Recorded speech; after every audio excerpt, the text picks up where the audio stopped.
Welcome to Bloomberg Technology. I'm Emily Chang, currently sheltering in place in San Francisco. Markets ending the day down, dragged down in part by Facebook, Amazon, Netflix. This in part due to consumer confidence hitting the lowest levels in 6 years. Meantime, Alphabet shares up after hours. This after the company reported stronger than expected revenue. I just got off a call with Alphabet CFO Ruth Porat. I'll bring you more of that conversation in a moment. But first, I want to get a look at what happened more broadly in the markets today. I want to bring in our Bloomberg Markets reporter, Taylor Riggs, who's been digging in. So walk us through the equity markets. Pricing, Taylor, seemed to deteriorate towards the close. And so much volatility today, which you typically would tend to see on days like earnings. And this is one of the biggest earnings days that we have seen. So we really started out in positive territory. You had companies reporting like Caterpillar, 3M, really thinking that maybe the worst isn't as bad as it seems. So that was really pushing the markets higher. All of that, like you mentioned, though, really deteriorating into the close.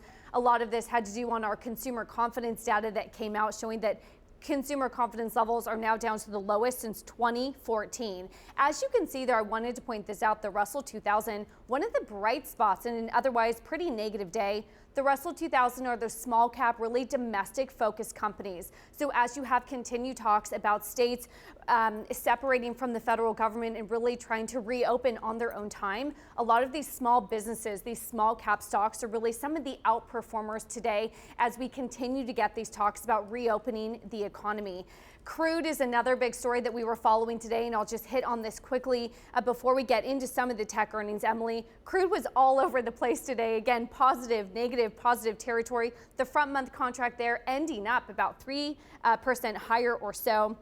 You did have some negative action throughout the day, though, after a lot of ETFs and some commodity indexes came out and say that they were going to get out of the June contracts early and roll those forward into July and August. So that created a lot of selling pressure within the front month contract. Really effectively, they were trying to avoid what happened a week ago, Emily, when the May contracts were trying to expire. Everyone left holding them was trying to scramble and sell out of those early. So you saw a lot of companies today trying to avoid that situation. Meantime, Taylor, I want to dig in a little to Alphabet's results. The company reporting better than expected revenue for the quarter. There was some concern that there would be a massive ad slowdown, and they did see some ad slowdown, but it really started in March, and the quarter still ending strong. Alphabet shares up after hours. What do you make of this? Yeah, I think what is interesting here is the company is coming out and saying that ad sales fell about 10% or so in March. And so you are seeing that significant slowdown really start in March. The key here will be April, because we knew that the first quarter was a backwards looking quarter. Some estimates, according to Rohit Kulkarni over at MKM Partners, he said he was still looking to see first quarter revenue growth within the ad space of about 4% and then seeing the decline in the second quarter. So the fact that first quarter revenue was up 14% year over year, coming in much better than expected, that's leading to some of that post-market reaction that you're seeing. But then it all comes down to that second quarter, and that's some of the analysis that we're getting on the call here with analysts coming out, because that could be a drop of about 10% or so. So you are still getting that drop in quarterly revenue, but perhaps not as bad as expected. So that's leading to some of the bullishness around Facebook too, for example. And then quickly here, the bright spot about the cloud. You're seeing them post some growth here on a quarter-over-quarter basis. We knew that last quarter they first started to reveal the revenue from the cloud growth at $9 billion last year. They are clearly the third leader relative to AWS and Microsoft's Azure product, but they have a lot of leeway to really grow that cloud product, and this is the time to be doing it. All right, Taylor Riggs for us in New York. Taylor, thanks so much for that breakdown. We're going to dig into Alphabet a little more now. I've got John Freeman of CFRA on the phone. John, thank you so much for joining us. I actually just got off a call with Alphabet CFO Ruth Porat, and we talked about the trends that they've reported, dug in a little bit to that slowdown in advertising that they saw starting in March. And she told me what's most important is we did see that slowdown in March, but given the usage trends we're seeing, we remain really optimistic about long-term trends. What's notable is the breadth of our business, users across industries, verticals, and behavior shifts from one area to another. So basically, John, Porat saying that while they did see a big slowdown in ads, it was only in March, and they didn't see slowdowns really anywhere else through March. What do you make of that? Right. So that, I mean, okay. So if you look at the overall advertising market, right, it's going to get hit. That's what really, people are talking about. And that's what you can see, particularly in those businesses, where you can measure it on a month-to-month basis. Obviously, March was pretty horrific, down 10% overall. However, I think what people might be missing is that that there's a shift going on, right? And there's this shift from offline, from traditional sort of linear media, right, broadcast media, to online interactive, bidirectional communication kind of media, mobile platforms, social platforms, right, and which obviously search and YouTube are great examples of, right? And so what happens in a period of economic uncertainty and a real downturn where there's pain, right? I think you're going to actually see that shift accelerate, and that is kind of an offset. I mean, revenue growth is going to accelerate for Facebook and Google. Is clearly already decelerating for Google, but I actually don't think it's going to be that bad as the overall industry, and they're going to come out of it, a year from now even stronger than they were. I mean, people may not realize traditional media was 50% of overall ad spend as just last 2018. So 2019 was the first year that offline exceeded it. So there's a lot of room to run, and I think this bad this unfortunate economic situation might be a catalyst actually. Now, I did speak to her about where they plan to continue to invest, because they've been very careful about saying they're not cutting budgets, they're not freezing hiring, they're slowing hiring down, and they are going to continue to invest in strategic areas. She said they're very focused on long-term opportunities, including search, cloud, machine learning, hardware, and they're looking at levers that they can pull to moderate spending. Now, the big question is, as you alluded to, well, what is Q2? What does the next quarter look like? How much further does ad spending continue to slow? And she said she didn't want to get into that on the call with me, but they would be getting into that on the call that's happening right now. So I'm looking at the terminal and watching for headlines as they roll in. But what do you think? I mean, just how bad could it get when it comes to the ad business? So it's a great. So let's say. Let's say advertising's down 20%. That would be, in the second quarter. Maybe it's down 30%, but I think, if it's down 20%, obviously that would be global, because, there are some areas that are, opening up faster, because they got hit earlier. Obviously there's caveats, how bad are the aftershocks, the epidemiological, pandemic aftershocks of this? That's a kind of a wild card. But if you have that, then I still think Google puts up positive growth because of the shift, because of YouTube. The engagement in YouTube is going, through the roof. Obviously, a lot more younger people are at home and they're sheltering at home. Younger people tend to skew, right, toward the YouTube demographic, right? YouTube also has some of the lowest ARPU, of any of these platforms. It's very cheap to advertise on YouTube if you want to, right? If you really want inexpensive advertising, there it is, right? So there's that advantage that I actually think Google still has, positive growth. I think, it's tough to say. Maybe it goes into the high single digits, but I still think it's healthy, and they come out of this, a lot healthier. You talked about, pulling spending back. I would say this. I don't think they need to do that. I mean, they have so much cash, right? Nobody's worried about this financial stability of that company, right? And so as an analyst, looking at it, if they miss a couple more quarters on EPS, but it's valuable because they continue to invest in driverless cars, self-driving cars, quantum computing, cloud, these kinds of things. I'm not as worried about it because obviously they have the financial flexibility to do so. And to your point about YouTube ad revenue up there alone, 33% year over year. That said, they are slowing down hiring, and she did clarify, to be clear, we are still adding. She told me we're just slowing the pace of hiring relative to what we thought it would be at the beginning of the year. Sundar Pichai, the CEO of Alphabet, earlier today said they wouldn't be bringing employees back to work until at least June 1st. Does that concern you? No, it doesn't. I mean, in fact, like I said, they've got such flexibility, and I kind of chuckle at any other company, and I think most even tech companies, even very profitable tech companies, in this situation, they're going to put a freeze on hiring. right? That's sort of the default setting, right? And then with a very close one of layoffs right below that. So with Google saying, well, we're going to slow down hiring, I mean, it speaks to the tremendous operating leverage that is inherent in this business. When they want to earn, when they want to maximize profits, it is not difficult for them to do that, right?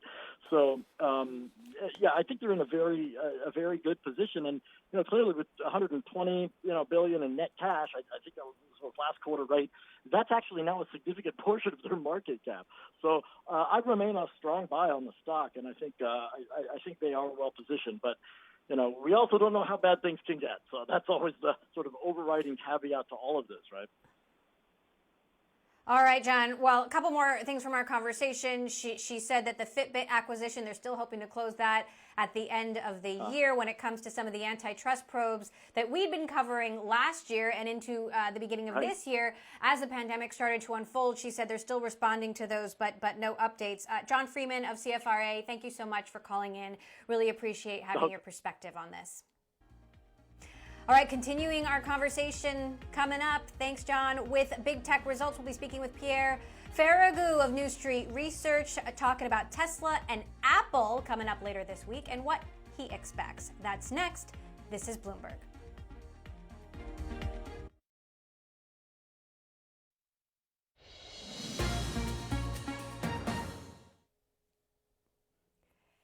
Big tech earnings continue this week with Tesla out tomorrow, Apple out Thursday. Pierre Ferragu of New Street Research is with us. Pierre, let's go in chronological order and start with Tesla. They, of course, already reported the delivery numbers for the quarter, and they had their best quarter ever. But the question remains about revenue, and the question also remains about the current quarter, given that Tesla's operations have been basically shut down here in the United States. What are you expecting Tesla to reveal tomorrow? Yes, Emily. So I think in terms of the ongoing quarters, as you said, we know how many cars have been produced and delivered. And the key question on the quarter will be profitability and free cash flow. And I think what's interesting and what seems to be overlooked by consensus expectations is how much cash Tesla will have burned in the quarter. As you know, production stopped in Fremont in the back end of the quarter, and also the delivery of cars got very significantly challenged in the last few weeks in the quarter. So you have like 15 to 20,000 cars that are stuck in transit, and that represents a significant amount of cash burn for Tesla. So to give you an idea, I wouldn't be surprised to see Tesla announcing a cash burn for the quarter close to $1 billion, maybe $800-900 million, and that might be a negative surprise because this is not something analysts covering the name model well.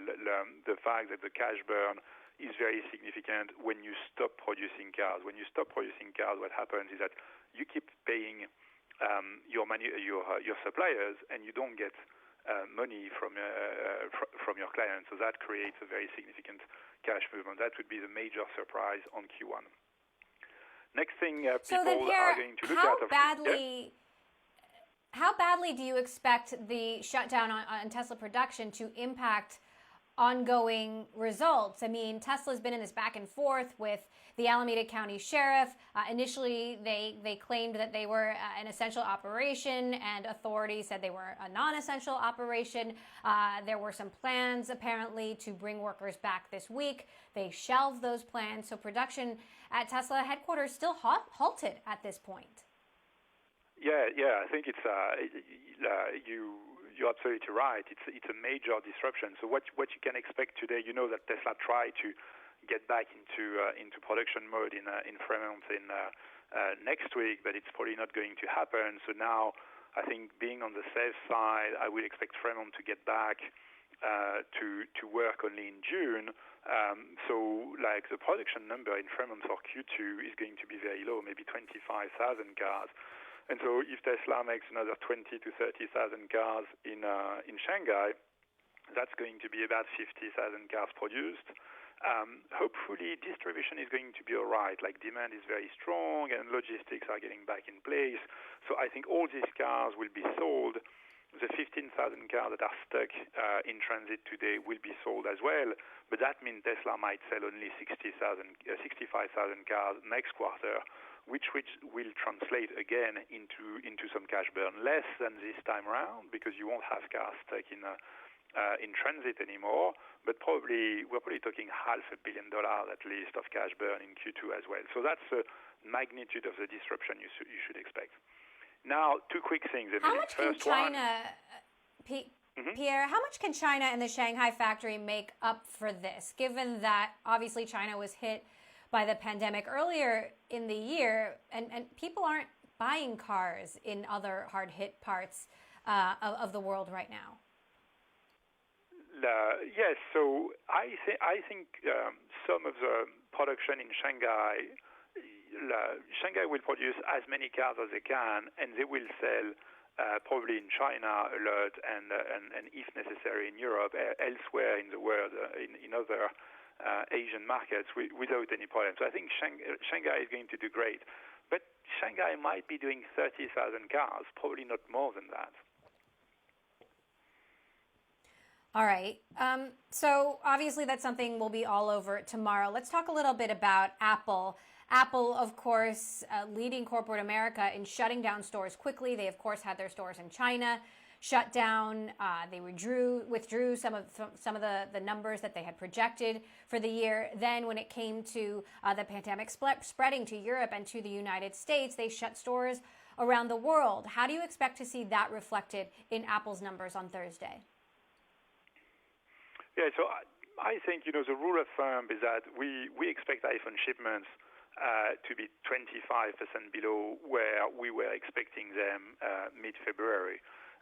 When you look at how long the shutdowns have happened in China, how long they've been shutting down their phones, and like the impact of 2 days shutdowns in most markets, that's the kind of number we would expect, and I wouldn't expect that to be a surprise because, as you've said, this is something the company has not guided for, but like they've removed their guidance to manage expectations, and that's something people have been able to follow.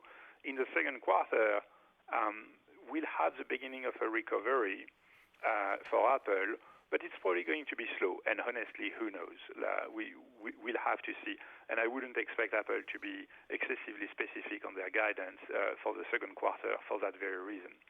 Now, Apple is going through that, of course, unhurt. They have a very, very healthy cash generation, healthy business model, and the key questions, the key conversations we'll have with management on the phone next in a couple of days is going to be about Q3, Q4, and the 5G launch, of course. Meantime, what about Apple's services business? Of course, they launched Apple TV Plus seemingly just in time. The services business has been growing, but still probably not enough to make up for a 25% drop, if that is what it is, in smartphone shipments. Oh, yes, of course. The good thing about the service business is that it's clicking up slowly, so it cannot compensate for that kind of decline in the smartphone in smartphone revenues, in iPhone revenues. But nobody would expect that, of course. We don't expect any major disruption on service revenues, actually. How concerned are you about the coming phone lineup? I mean, there have been reports about them pushing production out a month for the new iPhones that they normally unveil in September. They didn't get that cheaper iPhone, the iPhone SE, out as early as they wanted to this year. What does, the impact on the supply chain of the coronavirus mean for Apple going several quarters forward? It's a very good question, and I think it has been the cause of a lot of late nights at Apple and at Apple suppliers. So a few weeks ago, the feedback we were getting from the supply chain is that Apple was willing to push production as fast as possible and to maximize the amount of phones they can get out and ready to ship. And as you said, a few days ago, we heard comments about things being potentially pushed back by a month. So I think Apple is doing their best to get ready for the product launch. That's an important one. That will be the first 5G iPhone. But of course, the logistics around that is challenging. At the end of the day, my view on that front is, on one hand, I think Apple's the demand for the iPhone is going to recover quickly because it remains a higher-end product. And the high end of consumer demand is less affected than the lower end of consumer demand, unfortunately. So Apple is going to meet a fairly decent demand. Their real challenge is going to be how they manage the increase in cost in the iPhone driven by 5G. If you want a 5G iPhone, you need between $50 and $100 of additional materials into the phone, additional antennas, new chips, more expensive chips to manage the radio of 5G. And that extra cost, I think it's not going to be in Apple's interest to have it paid by the consumer. It's going to be better for them to absorb the cost, keep iPhone prices competitive, not click up prices this year. And so what I think is that in this product cycle, the big surprise, the big moving part that is not expected by investors yet is going to be a significant decline in iPhone gross margins. Very similar to what happened in 2012 when Apple launched the first 4G phone. All right, Pierre Ferragu of New Street Research. Pierre, as always, appreciate your insights. We'll be across all of those Apple results on Thursday and again, Tesla on Wednesday. We'll have more of Bloomberg Technology after this quick break. This is Bloomberg.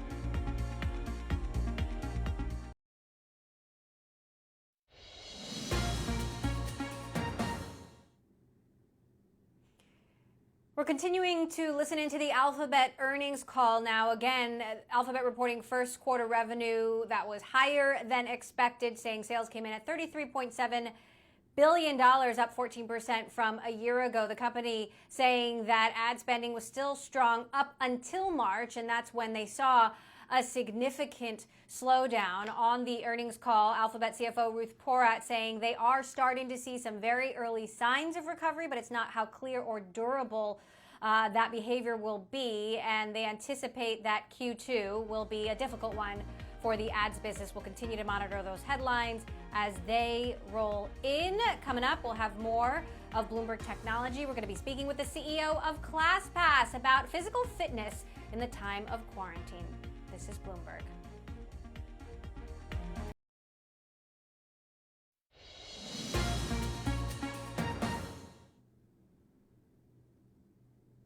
Welcome to Bloomberg Technology. I'm Emily Chang in San Francisco. 3M, the maker of personal protective equipment, reported a jump in sales on more than just its face mask business. Earlier today, the CEO, Mike Roman, spoke with our own Guy Johnson and Vonnie Quinn. He said even though the first quarter looked good, he believes the second quarter, the current quarter, will be the worst for the global economy. Take a listen to that interview from earlier today. Looking at where we are as we come into the second quarter, looking at the outlook, we did withdraw our guidance.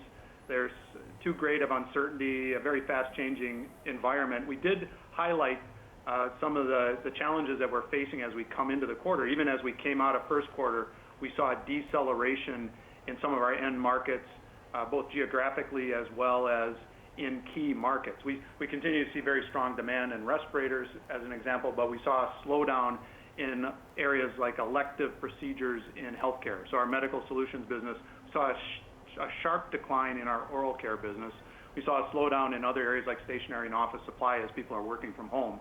And that continues into Q2. We highlighted, while we withdrew guidance, we are going to provide monthly updates in our business, and we started that with just where are we April to date. And we are down mid-teens in organic growth globally. And that is true for the Americas and EMEA. Both are down in line with that, even a little stronger in the Americas as we come through the first several weeks in April. So that's really setting us up for that slowdown and some of the actions we're taking to manage against end market demand and manage our costs.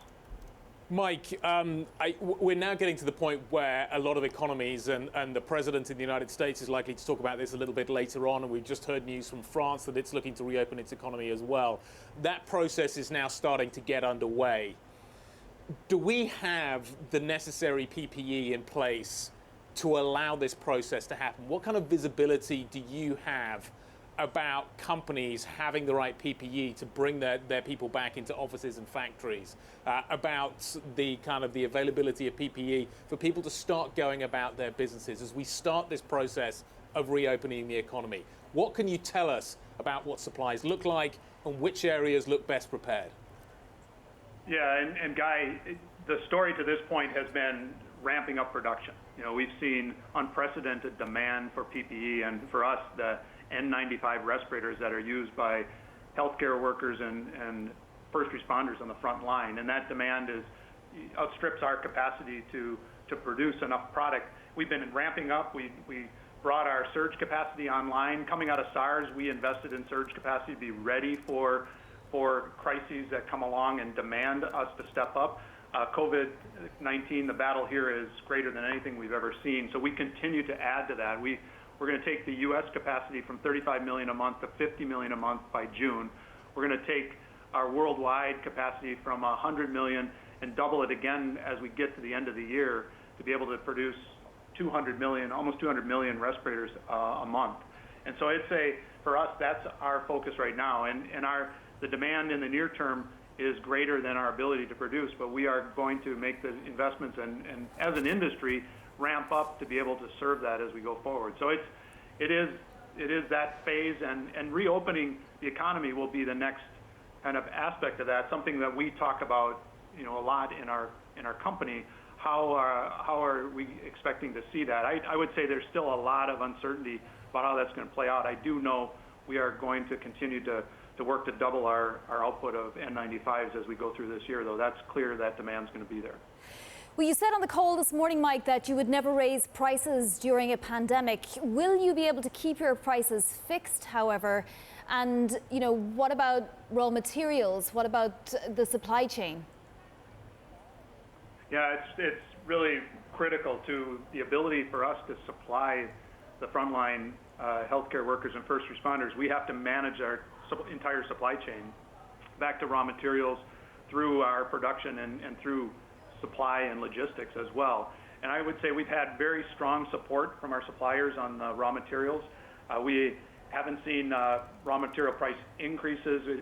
Part of what we benefit from is some of the raw materials, some of the key raw materials are things that are not unrelated to oil and gas and the price of oil and gas. They're byproducts of refining oil and gas products. And so we're seeing that stable, and the outlook is we can manage that. 3M CEO Mike Roman there. Well, we don't know when we'll be able to go back to the gym again, but one thing's for sure, and that's that virtual workouts seem to be here to stay. In the midst of the pandemic, the fitness company ClassPack reduced its staff by more than half, but pivoted to live stream classes. Joining me now is the CEO of ClassPass, Fritz Landman. Fritz, thank you so much for joining us. So the vast majority of your studios have closed, but you've now added 50,000 live stream classes a week worldwide. Tell us about the activity and the demand that you're seeing. Well, it's been really robust and really strong. I think people realize that health and wellness has, been a critical part of, it's been a global macro trend for the last 15, 20 years. In light of COVID, where actually your health outcomes are much better if you get it, if you're in shape, I think you're seeing people with even more focus on it. Now they need to combat the quarantine wine consumption, but it's been really robust. We traditionally, ClassPass has been a monthly recurring subscription for offline workouts. So you can go anywhere in the world, 30 different countries, hundreds of cities, 30,000 different gyms and fitness studios. So one day do boxing, the next day do yoga, the next day go to a gym and hit the treadmill. And within weeks, 95% of those partners were shut down by governments. And so we launched a live streaming platform where our customers can look from these 50,000 different classes and take a yoga class at home, a shadow boxing class at home, a HIIT class at home, and not just by themselves. They can invite, college friends or family across the country, or even across the globe. Now, as we start to talk about potentially reopening the economy, gyms seem to be a place where it might be difficult to say you're 100% safe here. How are you thinking about that? And do you see being more virtual, more online, potentially longer than other businesses? Yeah, so we're sort of taking a cautious approach. We were surprised to see that gyms were part of the federal government's phase one reopening, but they've really abdicated the decisions on when to open our studios and gyms partners for the most part to the governors, and in many cases they're abdicating the decision down to the mayor, the local municipality level, which feels like a relatively reasonable strategy. So what we're doing is we're allowing, once it's legal, we depend on our gym and studio partners to decide if they want to offer classes or workouts. And then we just let our customers decide if they want to partake in those. We'll continue to offer our live streaming options, probably forever, because we believe the world is going to be heterogeneous between offline experiences and digital experiences, and you can mix and match how you want. We're not going to turn on our subscription billing, though, until we're confident that the majority of these markets are back online and people really do feel safe. So, what we're advising our studio partners and our gym partners to do is to take hygiene incredibly seriously. I think customers are going to be looking for how rigorous are their cleaning standards, what different methods are they employing, and we're advising those partners, in addition to just adhering to social distancing policies, to continue to offer live stream classes to those who aren't yet comfortable coming back into the studio in person. Meantime, you're waiving the commissions and you're giving 100% of the proceeds to some of these studios that are struggling. Of course, your competitors are also giving away things for free. Peloton has made its app free for a while and seems to have gotten a lot of the mind share as we've been in quarantine. What do you think you really have on the competition? Well, Peloton is actually a partner of ClassPass's. A lot of those riders that you see in the Peloton studio are ClassPass employees or ClassPass customers who are attending those studio workouts. So they're a partner, and we honestly think that they're a great brand, and anybody who's doing more to get more people into the fitness category is just goodness for all of us, especially for ClassPass as an aggregator. We're kind of Switzerland sitting on top and saying, hey, we're not prescriptive around whether spin is better for you or boxing or boot camps or swimming. You might be a mix and match person across some of those, or you might want to do some digital and some offline. So, from a competitive standpoint, that's not really where our mind is. We offer thousands of free videos and audio workouts right now in the app. You don't have to subscribe. You can just go download and use them. Our main concern is keeping our partners in business. That's the biggest risk to my business, is how many of our gyms and studio partners will survive this. And that's why we've launched the live streaming effort, which is really working. A lot of them have been able to move their in-studio or in-gym communities just to Zoom. We're seeing a huge emergence of social workouts, so people inviting friends or family from across the country or even a different country altogether. And we've also launched a donation campaign, so you can now donate to studios right through the app, and ClassPass is matching up to $1 million. So you can see us waiving our commissions on these video classes and us doing a $1 million US donation matching program. Our main concern right now is not competition. It's how do we keep as many users active during these quarantines and shutdowns, and how do we keep our studio and gym partners in business and getting to the other side of this thing? Keeping active has been really important for physical and mental health, I will say. You did lay off 22% of the workforce, 31% of folks furloughed. I'm sure you're mapping this out in terms of how many folks you can continue to keep in your employment as this drags on. Do you expect to make more cuts? And how many of these fitness studios do you think actually won't survive as you make these calculations? We've been really lucky by the fact that we were able to raise a large round of financing in December. So we raised a $285 million financing round. The reason we acted swiftly with the cuts was, we're going to take a hope for the best, but plan for the worst kind of an outlook here. And rather than have death by 1,000 cuts, which I think is the worst thing you can do as a CEO, I would rather cut more than hopefully you're going to need to, and be able to bring people back, which is why we furloughed so many. So we don't anticipate making more cuts, but a lot of that decision down the road is going to depend on how effective are the federal government's responses here to containing COVID-19. We've seen very different approaches in our Asian markets versus our Western European markets versus our North American markets. And we all know that we need more contact tracing and a lot more testing to effectively contain this thing. And so, we're really dependent to some extent on a strong, coherent federal response, in taking those forms. So we don't really anticipate, any further cuts being necessary. And on our partner side, we've been really positively encouraged.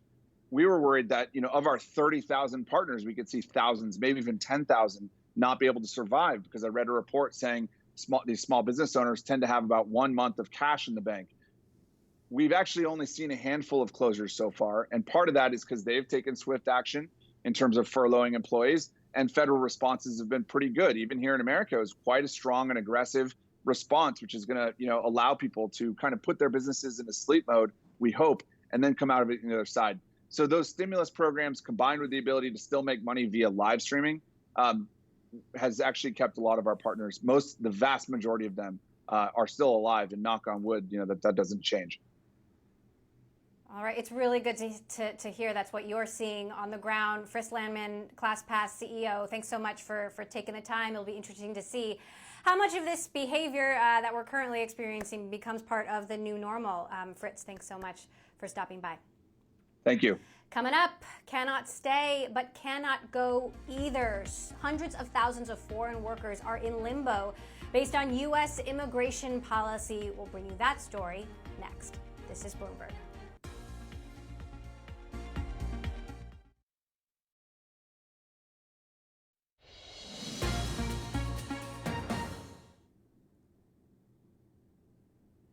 About 200,000 foreign-born workers who are on the H-1B visa may have to leave the country or lose their jobs by June. This could be a big problem for big tech, which employs a lot of these workers. I want to bring in Bloomberg's Olivia Carville, who's been covering this story. Olivia, we know that more than 22 million Americans have lost their jobs, but what does this mean for foreign-born workers, especially as President Trump has halted immigration?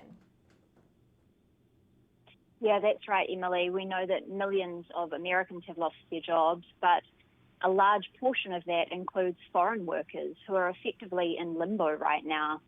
Many of these foreign workers have also been laid off or forced to take leave of absence from their work due to the coronavirus. And one of the problems for them, particularly those on the H-1B visa, which is a temporary visa for people who have specialized skills, is that they can actually only stay in the US for 60 days without being paid.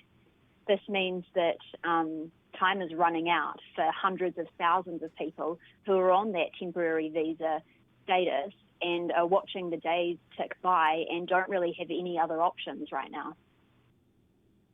Meantime, let's take, for example, a company like Google, which has said it's going to slow hiring through the end of the year, but also employs a lot of people who have H-1B visas.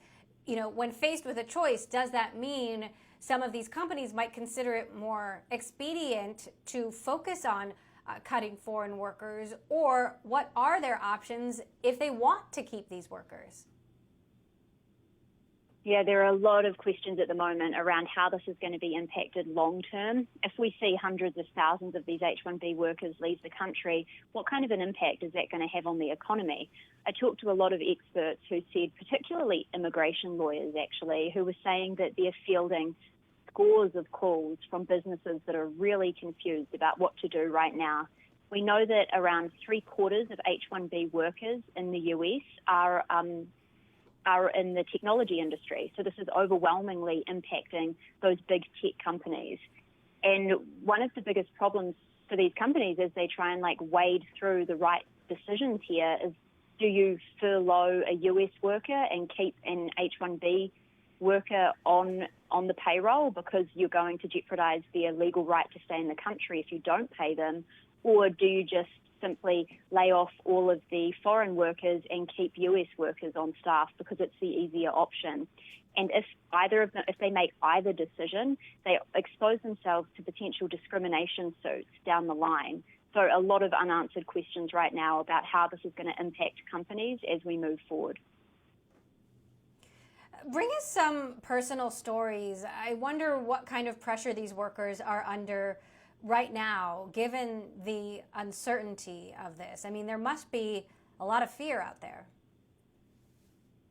Yeah, I did. I talked to one couple who are based in New Jersey. They both work as dentists, They've been in the US for around 5 years, and they had a pretty harrowing story. They've come to the US from India, and they've studied advanced dental degrees, racked up around $500,000 in student loan debt combined, and now they face the prospect of their legal status just evaporating in 18 days. They don't really have an option to go back to India right now because the borders are still closed indefinitely, and if they stay in the US, they lose their immigration status, so they become unlawful. And I talked to them and I asked them, like, what's the emotional toll on you right now? And they said that they're losing sleep. The husband said that he's actually losing his hair from the stress, and all they can do is sit and wait. And every day they log on to the USCIS website hoping that there's going to be some relief provided to people in their situation.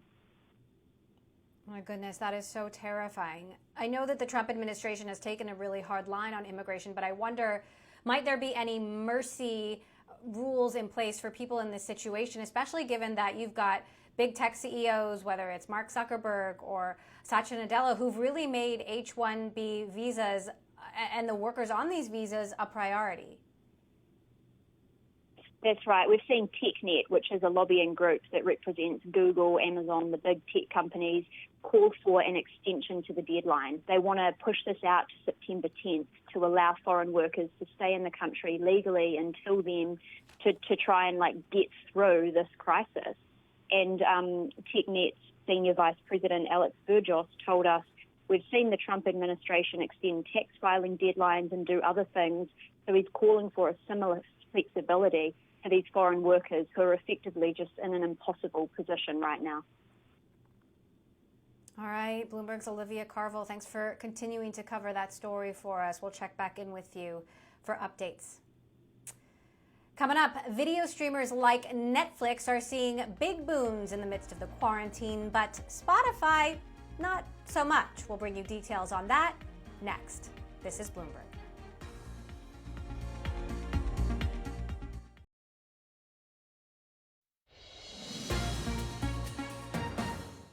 Unlike the video streaming industry, which has seen a boost from the pandemic, the music industry has been suffering, and that includes Spotify, a company that had planned to expand into South Korea and Russia. Those plans now delayed. I want to bring in our Lucas Shaw, who's been covering this, and of course we've got Spotify earnings results, Lucas, coming out later this week.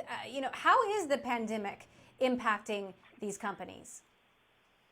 The biggest impact in the music business has definitely been on the live sector. It would make sense there can be no concerts for the foreseeable future.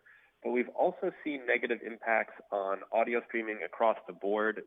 Streaming of music on Spotify and other services is down. The only real bright spot so far has been video streaming is up so YouTube has been one beneficiary. So talk to us about what Spotify intends to do about this. I mean, it makes sense that we listen to music oftentimes in those in-between moments on our commute, things that, commutes aren't happening for a lot of people right now. Yeah, I think at the moment they will probably try to ride it out. They've seen sort of the bottoming out in that decline in music. It has stabilized the past couple of weeks. But you could also see the company begin to experiment with different types of podcasting. They just bought The Ringer, which is a big sports media company, but sports media podcasts not doing so well right now because there's no sports to talk about. So they may try different genres, entertainment, comfort food. And you could see Spotify try to revisit the idea of video or some other type of programming if they think that would benefit them long term. And I think they'll try to continue expanding internationally, even though, as you noted at the top, this has gotten in the way of their plans in Korea and Russia. So quickly, what are you expecting from Spotify results tomorrow? I think they will probably have perfectly fine additions in terms of new customers coming in, but they will have to comment on the fact that overall listening is down, and the executives, CEO Daniel Ek and their CFO, will try to spin this as good news. It's going to be very different from the earnings report we saw from Netflix last week, which is everything is great. All right, Bloomberg's Lucas Shaw for us reporting there. Thank you so much, Lucas, for that update. We'll, of course, be across Spotify earnings results tomorrow, as well as Tesla. We've also got Apple coming up later in the week. Don't miss all of that on Bloomberg Technology later this week. Tune in to Bloomberg Daybreak Australia after this quick break. That's all for Bloomberg Tech. I'm Emily Chang. This is Bloomberg.